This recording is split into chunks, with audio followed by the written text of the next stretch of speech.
Neurociencia, esta especialidad, mezcla rara entre tecnología, psicología, un poco de antropología y mucho de medicina, ¿no? Normalmente en ninguna de mis pláticas doy ejemplos de los proyectos que hacemos. Cuando estudiaba arquitectura me decepcionaba muchísimo las pláticas de los arquitectos que iba a ver cuando hablaban nada más de sus obras. Pero de repente nos empezó a pasar el otro extremo en la que la gente decía, no, pues esto es meramente académico. Y tenemos esta lámina para explicar que no es meramente académico. Al final del día, todo esto de lo que vamos a estarles platicando está implementado en proyectos en el mundo real.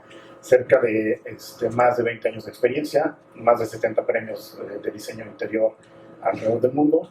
Tenemos un equipo de cerca de 100 arquitectos y hemos hecho más de 3,5 millones de metros cuadrados de interiores en América Latina, principalmente en México. Entonces, al final del día no es un tema académico o que es afufadas que suenen muy bien en teoría, es algo que implementamos en el día a día.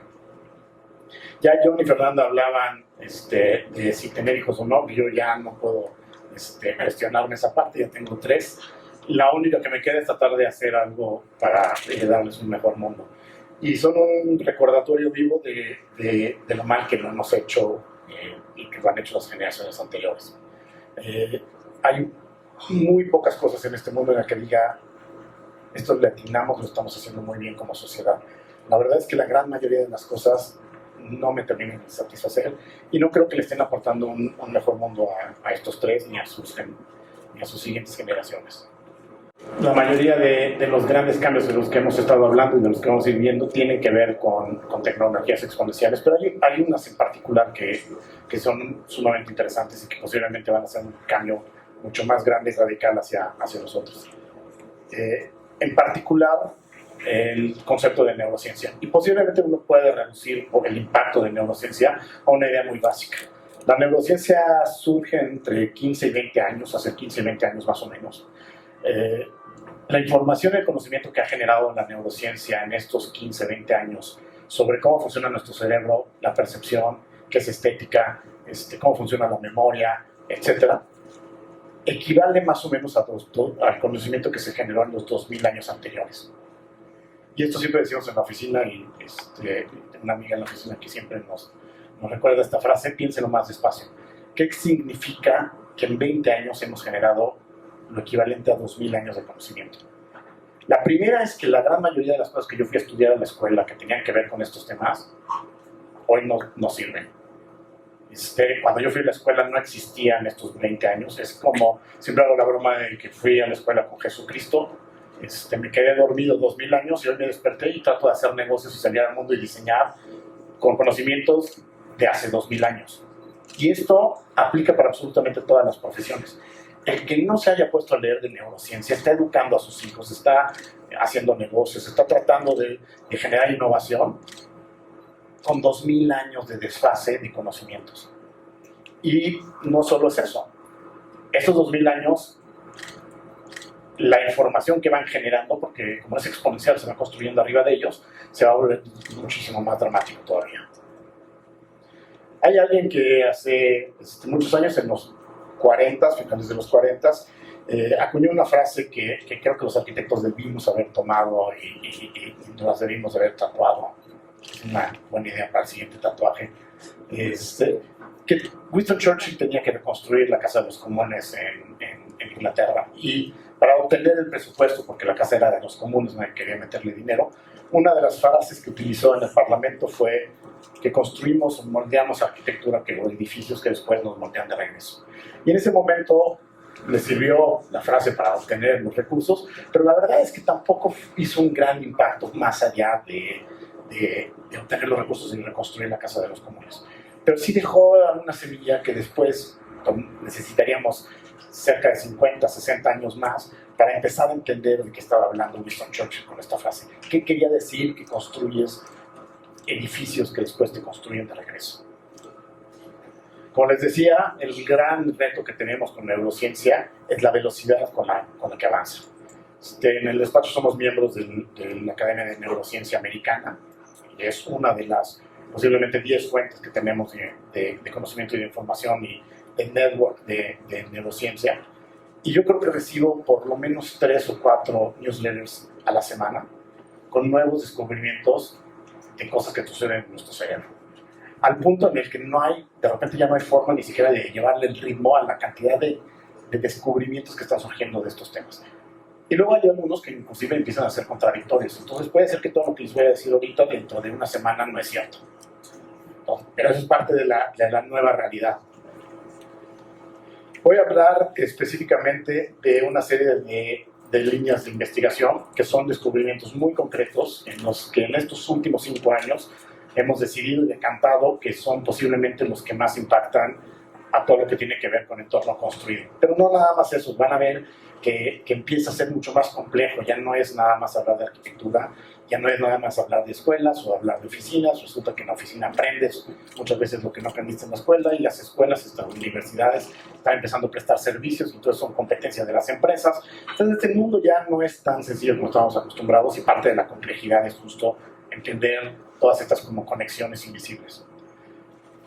Voy a hablar de Embodied Cognition, Awareness of the Space, los ojos de la piel, neuroplasticidad, yo de la memoria y yo de la experiencia, y si no da tiempo les traigo un bonus todavía reciente de hace algunos meses, de un descubrimiento muy reciente. Embodied Cognition, esto es posiblemente la mamá de todos los descubrimientos que tienen que ver con aprendizaje, con cómo funciona nuestro cuerpo y nuestro cerebro. A partir de Descartes y los franceses empezaron a generar esta idea de que pienso, luego existo, entonces separaron de alguna manera el cerebro y el cuerpo. Y por mucho tiempo, inclusive en las películas, por mucho tiempo la idea del cerebro era que eso era lo importante. Y el cuerpo literalmente era una especie de transporte y protector de nuestro cerebro. Bueno, y entonces, por muchísimo tiempo generamos esta idea de que el cuerpo pues no nos generaba valor desde el punto de vista de la inteligencia, y lo que generaba valor era tu cerebro, ¿no? Los exámenes de IQ están directamente ligados al cerebro, prácticamente esta separación se volvió como supernatural. Recientemente, y no es el único experimento o descubrimiento que lo demuestra, pero recientemente descubrieron que en la estructura, las células más parecidas a las neuronas que tiene el cuerpo son las células de la piel. Las células de la piel son literalmente un primo muy cercano de las neuronas. No únicamente por la estructura, sino que además también porque procesan información de una manera muy similar. Y esto otra vez, piénsenlo más despacio. La piel procesa información muy similar a como la procesa tu cerebro. La información que le llega a tu cerebro viene medio ya procesada antes de que tú te enteres, antes de que llegue a tu cerebro, ya empezaste a pensar con el cuerpo. El concepto de Embodied Cognition es que nuestros procesos cognitivos no son del cerebro, sino son corpóreos. Pensamos en conjunto entre cerebro y cuerpo. El segundo organismo que tiene más neuronas en el cuerpo es el estómago. Y entonces cuando te dicen no actúes visceralmente, pues es casi imposible porque tienes neuronas en tu estómago. Pero además la información que ya te llegó bastante procesada por el resto de tu cuerpo. Lo interesante de esto, y ustedes dirán, y sucede con la gran mayoría de los descubrimientos en neurociencia, pues esto qué chingados tiene que ver con la arquitectura. Bueno, a partir de Embodied Cognition surge un segundo teoría que se llama Extended Cognition. Y lo que dice Extended Cognition es que si tú no piensas con tu cerebro, piensas con el cuerpo, no piensas solo con tu cerebro y con el cuerpo, sino que piensas con lo que rodea a tu cuerpo y tu cerebro. Esto es el mejor ejemplo, y es un ejemplo muy burdo, pero pues es esto. Yo me sé de memoria posiblemente solo un teléfono, el de casa de mis papás, que era lo único que tenía que saber cuando tenía 15, 16 años. O sea, no había celulares, no había dónde guardarlo, y lo que sí tenías que saber era el teléfono de casa de tus papás. Y a la fecha es el único teléfono celular que me sé. No me sé el de mis hijos, no sé ni el de Space. Eso es un ejemplo de Extended Cognition. Mi proceso cognitivo está extendido a los objetos que me rodean. Las herramientas que construimos no son herramientas externas a nosotros, son herramientas que son una continuación de nuestro proceso cognitivo. El espacio no es espacio, el espacio es parte de su proceso cognitivo. Y esto, vuelven a pensar más despacio. No diseñamos espacios, hackeamos mentes. Lo que hace realmente un espacio es ser la continuación, la extensión y el último eslabón de un proceso cognitivo. ¿Y cuántos diseñadores tenemos que han estudiado medicina? Que han estudiado de qué va a hackear cerebros de personas. Extended Cognition es esta idea en la que el espacio no es nada más una caja donde meto gente, sino que el espacio va a ser una forma de hackear una de las cosas más íntimas que tienen las personas, que es sus pensamientos, sus procesos cognitivos. El segundo descubrimiento se llama Awareness of the Space, o Awareness of the Space es la consecuencia de este descubrimiento. Hace cerca de 8 años en Estocolmo descubrieron que en el cerebro tenemos un grupo de neuronas, y este es otro de los mitos. Cuando vas a la escuela te dicen que todas las neuronas son multitask, y que dependiendo de cómo se conectan, los famosos mapas neuronales, tu cerebro va a hacer distintas cosas. Bueno, resulta que tenemos un grupo de neuronas que no son multitask, que tienen una actividad muy específica. Y lo que hacen esas neuronas es que son las que miden, son nuestro GPS, miden distancia, miden magnitud, miden formas y miden dirección. La razón por la que puedes encontrar tu coche en un estacionamiento es porque tienes ese grupo de neuronas, están en el hipocampo, y el hipocampo es la última parte que ve una experiencia completa antes de que la guardes en la memoria. Awareness of the Space es esta idea que tú no puedes recordar el contenido de una experiencia si no recuerdas dónde estaba tu cuerpo ubicado físicamente en el espacio. Entonces, si dentro de 3 semanas ustedes quieren recordar algo del contenido de lo que sucedió aquí, su cerebro, la forma en la que lo va a hacer es que va a acordarse de dónde estaba su cuerpo, si estaba oscuro, si estaban de un lado, si estaban apretados, etc. Y a partir de ahí, esa es la llave mágica de la memoria con la que vas a acceder al contenido. El espacio, además de ser una extensión de tu proceso cognitivo, es la llave mágica de la memoria. ¿Y qué hemos hecho sistemáticamente? Por ejemplo, en la escuela, hacer aulas tipo, hacer salas de juntas tipo, en las que lo que hacemos es agarrar la llave de la memoria y tirarla a la basura. Y después le exigimos a un pobre niñito que se acuerde que aprendió en un salón completamente genérico, en el cual nosotros, a través de diseño, tiramos a la basura la llave de su memoria. Los ojos de la piel, este también es sumamente interesante, tiene muchas vertientes, pero la idea de los ojos de la piel es que vemos en gran medida con la piel. No solo pensamos con la piel, y entonces cuando salgan de aquí espero que empiecen a analizar y acercarse y a pensar alrededor del tacto completamente diferente de como lo hacían anteriormente. Pero resulta que históricamente teníamos desde hace mucho tiempo sabemos que no vemos con los ojos, vemos con el cerebro. Si tu ojo no está atrofiado, pero tu cerebro decide no ver, no importa si te pongo lentes para arreglar el ojo, no ves con el ojo, ves con el cerebro. Y asumíamos que lo que hacía tu cerebro es que el ojo transmitía la información al córtex visual, y el córtex visual ya la empezaba a repartir. Bueno, resulta que acaban de descubrir que alrededor de la mitad de lo que ve tu ojo no se va al córtex visual, sino se va a la parte del cerebro encargada del tacto. El tacto procesa la mitad de lo que ves. Y otra vez piénsenlo más despacio. ¿Qué quiere decir eso? ¿Qué quiere decir eso cuando diseñas espacios? ¿Qué quiere decir eso cuando tocas cosas? O cuando haces espacios que no quieres que la gente toque. Pero, o imaginen qué quiere decir eso desde la perspectiva de cómo ven el mundo ustedes hoy. Que hemos asumido que cada uno ve el mundo en gran medida dependiendo de lo que has visto en el mundo. Pero esto te abriría una pregunta en la que podría empezar a cuestionar si no ves el mundo, no solo como has visto el mundo, sino como has tocado el mundo. Literalmente. Porque la parte del cerebro que va a procesar la información, la mitad de lo que estás viendo, no tiene nada que ver con vista.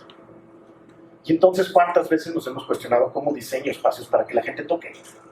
Toque de manera positiva, toque de manera que te conecte emocionalmente, toque de manera que cuando la responsabilidad que tienes es que cuando regeneres recuerdos de lo que fuiste tocando, el que diseñó le ayudó a la gente a tener recuerdos positivos.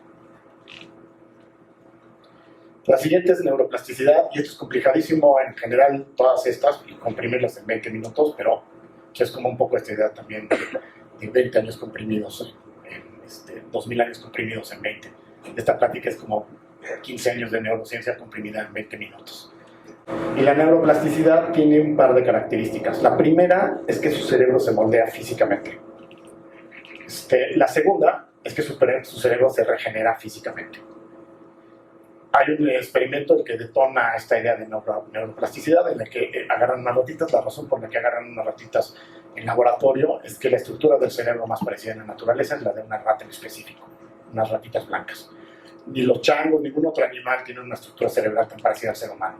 Si ustedes lo que hicieron en este experimento es que agarraron un grupo de ratas, las separaron en dos, pusieron unas en lo que sería una oficina de gobierno, una caja de zapatos, aburridas, sin nada dentro, y metieron a las pobres ratitas hacinadas. Esa es una muy importante, porque esta es uno de los pecados mortales que se generan en el mundo corporativo de tiro por viaje. Pues como nada más crees que es un contenedor, la manera de sacarle provecho al contenedor es apriétalos. Y entonces aprieta a la gente allá adentro. Pues, ¿qué va a pasar? Métele más aire, enfría el aire más para que no se den cuenta que están apretados. Entonces tú metes a las ratitas, metieron a las ratitas en una caja aburridísima en una oficina de gobierno, y luego metieron a las ratitas en lo que sería un Google, Red Bull o cualquier proyecto hecho por Space, ¿no? Divertido, y con una ruedita y colores, y las ratitas no están hacinadas, por más que el cliente que quiso, el arquitecto no se dejó, y entonces las ratitas estaban ahí felices.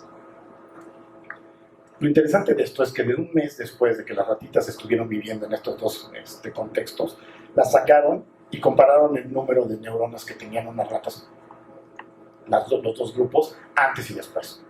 Las ratas que estuvieron en el espacio bien diseñado, estimulado, se incrementó sus grupos su número de neuronas, específicamente en el hipocampo, en las partes que tienen que ver con memoria de corto plazo principalmente, en cerca de un 20%. Y esto piénselo más despacio. No solo hackeamos la mente de las personas y el espacio se vuelve parte de la extensión de tu cerebro, sino que además de eso, puedo moldear y transformar sin tocar tu cerebro a través del espacio. Puedo reducir o aumentar las neuronas de una persona con el espacio. Y chequen el tamaño de responsabilidad que nadie me dijo cuando me metí a estudiar arquitectura. Pero ¿cuántos cientos de miles de arquitectos hay en el mundo que no se están tomando en serio la responsabilidad? Yo de la memoria y yo de la experiencia. Este es otro que me encanta. Porque el yo de la memoria y yo de la experiencia tocas fibras bien complicadas. La primera es, la gran mayoría de mis clientes se acercan y lo que me piden es que, los más sofisticados, lo que me piden es, no quiero una oficina, quiero una experiencia. ¡Wow! Y luego, si las cuestiones que quiere decir una experiencia, qué es y cómo funciona, ya nadie tiene la menor idea, pero suena bien padre decir, no voy a hacer, mi oficina no es una oficina, es una experiencia, mi marca no es una marca, es una experiencia. Bueno, resulta que el premio Nobel de hace 5 años de economía, creo que 5 años, David Kahneman, le dieron el premio Nobel. Es el primer premio Nobel de economía, que no es economista, es un psicólogo, y le dieron el premio Nobel por apoyar el término de Behavioral Economics. No voy a entrar en toda la teoría de Behavioral Economics, les voy a hablar rapidísimo de lo que hay atrás de Behavioral Economics. Básicamente lo que dice este cuate es que todos los seres humanos tenemos dos yo's, tenemos un yo de la memoria y tenemos un yo de la experiencia. O al revés, el yo de la experiencia y el yo de la memoria. El yo de la experiencia es que está ahorita aquí, pero se va a morir y va a desaparecer en 3 segundos. Ustedes no conocen a su yo de la memoria, porque todos vivimos en el yo de la experiencia.